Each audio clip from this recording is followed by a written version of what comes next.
se diu pintar, jo no l'he perdut el compte, però jo sé que tinc 62 anys i pràcticament tota la meva vida s'ha dedicat a la pintura, no? Hi ha hagut totalment una evolució lògica que ara és molt difícil de resumir en poques paraules, no?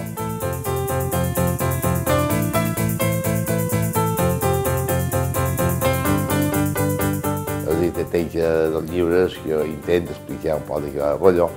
Jo ja necessito veure coses que feia quan tenia 30 anys, 40, i a partir d'aquí m'ho he situat.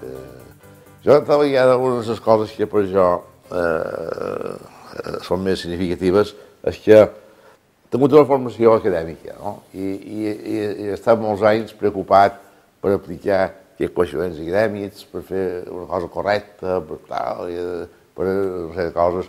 I he tingut molt en compte no passar-me massa en fer coses que en aquell moment podien parèixer incòmodes, no? I ara passa el contrari. Ara m'ho vull oblidar de la cosa acadèmica perquè sé que no em podré oblidar mai perquè la tinc i me sortirà automàticament, el conscient no farà sortir, però necessito guanyar uns espais de llibertat i de tant en tant, sempre ho he fet això, he alternat la cosa acadèmica amb dibuixos o coses artistes que jo feia exercicis de llibertat, me deixava dur i feia coses totalment diferents unes de les altres.